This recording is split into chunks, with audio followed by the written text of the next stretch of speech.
स्वागत है आप सभी का। आज हम बताएंगे कि सावन में भगवान शिव की पूजा कैसे करें, भगवान भोलेनाथ का पूजन कैसे करें और किन 7 जरूरी बातों का ध्यान अवश्य रखें।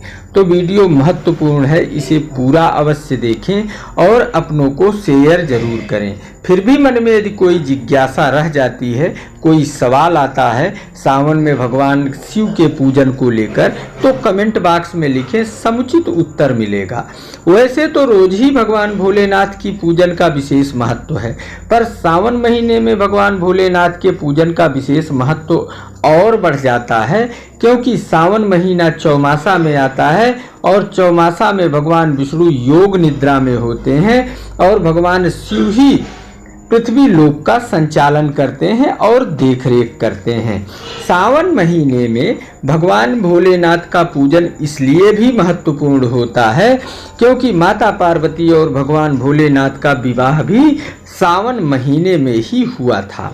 इसी कारण भगवान भोलेनाथ का पूजन सावन महीने में विशेष रूप से प्रभावी माना जाता है। सावन में शिव पूजन करने की विधि इस प्रकार है। सावन महीने में स्वच्छ तन और स्वच्छ मन से साफ धुले हुए कपड़े पहनकर शिव पूजन आरंभ करना चाहिए। कटे फिटे और गंदे कपड़े पहनकर पूजन नहीं करना चाहिए। वैसे तो यदि आप चाहें और सक्षम हो तो वैदिक तरीकों से आचार्यों के सहयोग से भी भगवान भोलेनाथ का पूजन करवा सकते हैं, पर आप स्वयं भी भगवान भोलेनाथ का पूजन कर सकते हैं स्वच्छ तन, स्वच्छ मन, निष्ठा और श्रद्धा से। समान फल ही प्राप्त होगा।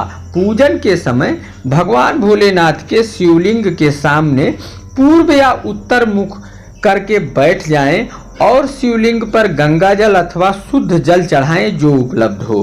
फिर भगवान शिव के शिवलिंग पर अपने पास उपलब्ध सुविधा अनुसार दूध, दही, घी, फूल, बेलपत्र, समीपत्र, धतूरा, भांग, चंदन, भस्म, वस्त्र आदि अर्पित करें।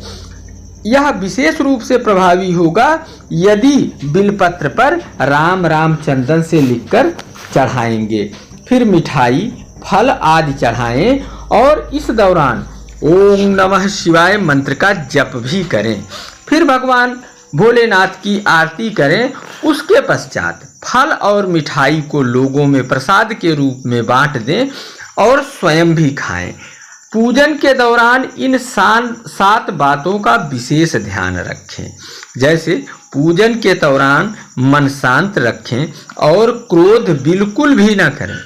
दूसरी महत्वपूर्ण बात, शिव पूजा हमेशा घर के पूर्व या उत्तर तरफ ही करें, यह विशेष फलदायी होता है। तीसरी जो महत्वपूर्ण बात है, सावन महीने में शिव पूजन के समय शिव परिवार का चित्र यदि उपलब्ध हो तो उसे अवश्य रखें। पूजन के समय श्रद्धा भाव रखें। चौथी जो महत्वपूर्ण बात है, भगवान शिव के चित्र के बजाय शिवलिंग का पूजन करना चाहिए।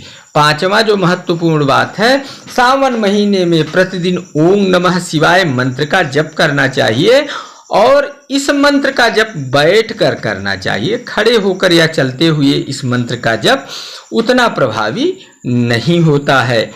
छठी जो महत्वपूर्ण बात है, कटे फटे बिलपत्र का प्रयोग बिल्कुल ना करें। सातवीं और अंतिम जो महत्वपूर्ण बात है, भूल कर भी भगवान भोलेनाथ को हल्दी, तुलसी, शंख, चंपा और केतकी के फूल का प्रयोग ना करें। तो यह है सावन में भगवान भोलेनाथ के पूजन की सामान्य विधि, जिसे हर व्यक्ति आसानी से श्रद्धा भाव से कर सकता है। फिर मिलते हैं एक और वीडियो में एक और धार्मिक विषय को लेकर। तब तक बना रहे आप सभी का प्यार और दुलार। अगले वीडियो तक नमस्कार।